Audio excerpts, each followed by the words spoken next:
Hey, have you noticed how the Lord is just revealing more and more of Himself to us? And it's amazing how the Spirit is one. So He would reveal the same thing to someone 10,000 miles away from you. And you are listening to their messages and you're realizing, oh my Lord, it's the same message that you are pouring out to me. So that just tells you that we're living in a time where the outpouring of the Spirit is going to be so incredible, and it's just a matter of how hungry you are for Him. If you're hungry enough for Him, He will pour out revelation after revelation. He will reveal more of Himself to you, and it's just really mind blowing to see that the same revelation that He's giving of Himself to someone far away from you is the same revelation He's giving of Himself to you. So the Spirit indeed is one. I want to show you something. I don't know if you've heard of turmeric tea, but I'm going to switch. So I'll show you what I've been busy with.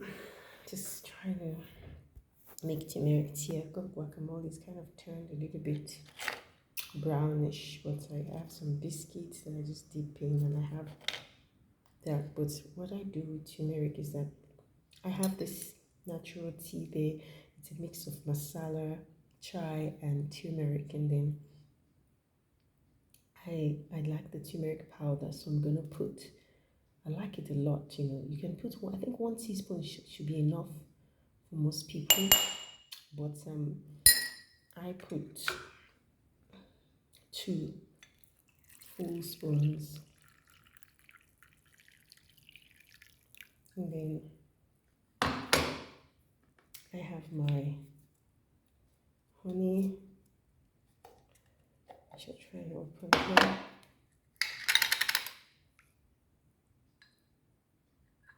And I just put my honey.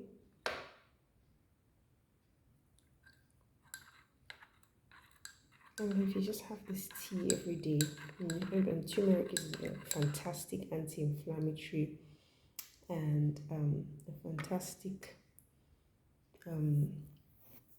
antioxidant. So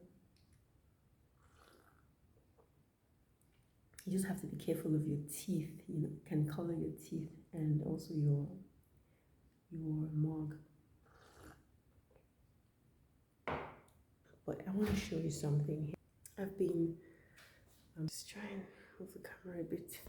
The Lord has been showing me a few things, so I'm just going to put my camera here and just share some of the things He's been revealing about the beginning. In Genesis chapter 1, He says, in the beginning, the Almighty created the heavens and the earth, and then there's a full stop, which means that the next stage tells us what happens after He created, and it says darkness covered the face of the deep and the deep waters, but then there's something delightful happening in the next line. He says His Spirit is hovering over the face of the deep waters, and we know that the Almighty is Spirit. The Bible says in John chapter 4 verse 24 that He is Spirit, and they that worship Him must worship Him in spirit and in truth. And so we have not seen Him with our eyes, but His manifest presence can be made known to us. And so His Spirit is hovering over the face of the deep waters, and we come to understand, according to Isaiah's prophecy in Isaiah chapter 60 verse 1 and 2, that the waters stand for people. He says, they that sat in darkness have seen a great light. He says, arise, shine, your light has come, the glory of the Lord is risen. They that sat in darkness have seen a great light. He says that the glory rises upon the people. Thick darkness covered the people. Thick darkness covered the people, but His glory arises over them. So we know that the waters stand for people, according to Isaiah's prophecy. And so the Spirit of the Most High is wanting to make Himself known to people. But there is no light. to reveal his presence.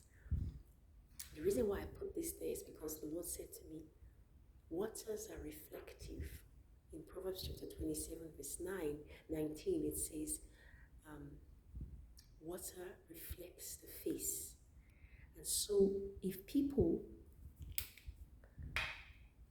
the water stands for people, and the waters are reflective, then the Almighty is trying to reveal himself to us, but he also wants us to bear his image. Because we now see that in Genesis chapter 1 verse 3, he says, let there be light.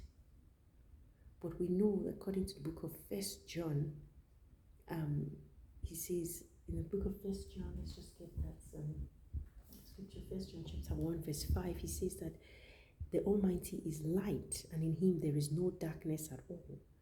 So that if his spirit is upon the face of the waters, and he makes known to us his presence by revealing his light to us, that means that he wants us to know him. But not only that, he wants us to reflect his image. And Isaiah is prophesying about it, but not just Isaiah. Even Paul is speaking about it in 1 Corinthians chapter 4, verse 4. And he says, the God of this age has blinded the minds of unbelievers so that they cannot see the light of the gospel that displays the glory of the Messiah, who is the image. Okay, so let's just take it one more time. In the beginning, he created. And then next, darkness covered the face of the deep. And then the good news is that the Spirit is over the face of the deep waters. And the deep waters stands for people. He is wanting to make his manifest presence known to people. And then in Genesis chapter 1 verse 3, he does this by sending the light to us. We know that he is the light. 1 John chapter 1 verse 5, he is the light, and in him there is no darkness at all. So his spirit, which is his manifest presence, is made known to us once the light appears. So he commanded light to shine out of darkness, like Paul says. And this is what Isaiah refers to as the glory. In Genesis chapter 1 verse 26, he's saying he is going to let this glory be revealed to us through mankind. So man is made in his image, according to Genesis chapter 1 verse 26. What does this mean? It means that a man is made with an inherent ability to reflect his image. So as long as man comes close to his maker, he will reflect the image. So the presence of the Lord draws near to us, and we draw near to him. And that is what the Messiah was trying to explain to the Samaritan woman by the well, when he says, he is spirit, and they that worship him must worship him in spirit and in truth. So between man and his maker, there is a reflection of the likeness of the Creator in man. And that is what Genesis chapter 1 verse 26 is saying. Let us make man in our image and after our likeness. And so man is made with this likeness that is reflective of the one who made him. He's made in the image of the one. He is made to reflect the image of the one who created him. And so this is where the pictorial representation of his name in Hebrew comes, because his name actually has to do with his image. And so you will find that Man is made to reflect the image of the one who created him, and that is the meaning and significance of his name. His name means that has to do with his image in man, and that is where the ancient pictographic representation of his name is. This is the meaning. Man is reflecting the image.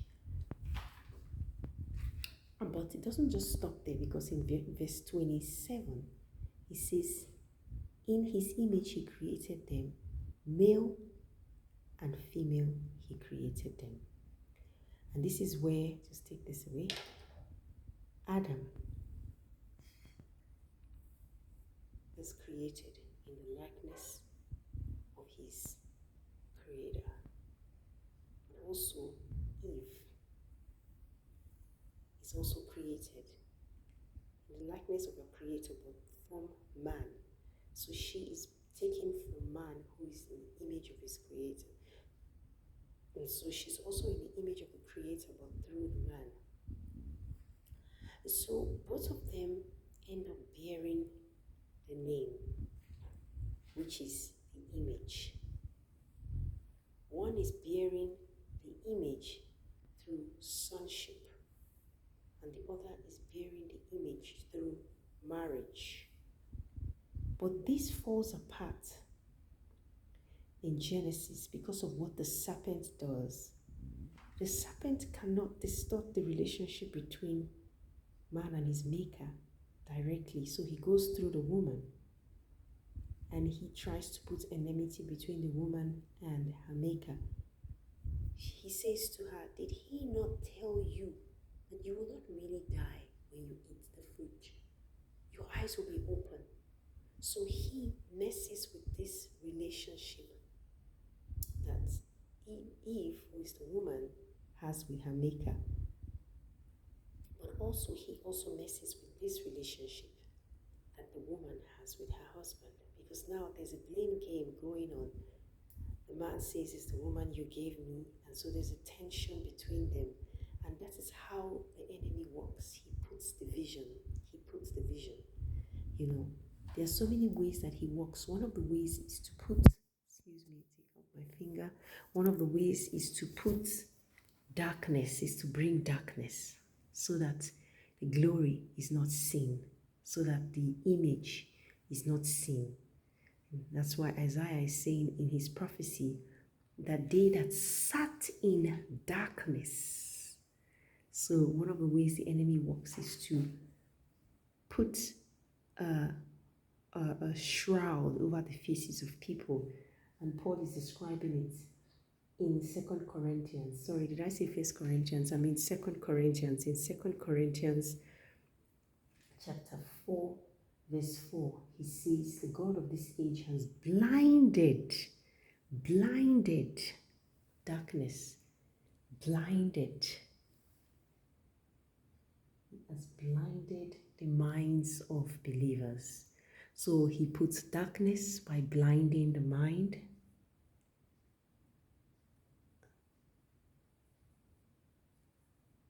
And then not only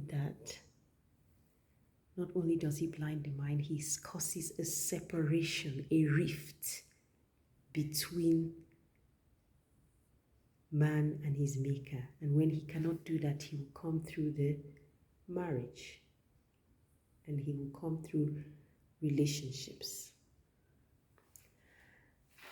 But if we look even deeper, we see that Adam falls from glory. And so the Almighty makes another plan, which he had made, which was the original plan he had in the beginning. And it is a prophecy in Genesis chapter 1, verse 3. So 2 Corinthians chapter 4, verse 4, we see now that he has made this gospel to shine in our hearts, to reveal to us the glory that is revealed in the Messiah. In 2 Corinthians chapter 4, verse 4, he says, he's blinded the minds of unbelievers, so they cannot see the light of the gospel that displays the glory of Christ, who is the image. So Messiah has come, and he is the image. That's why he said, I'm not coming in my own name. I'm coming in the name of the one who sent me. And so he bears the name. And what does he do? He is uniting us back.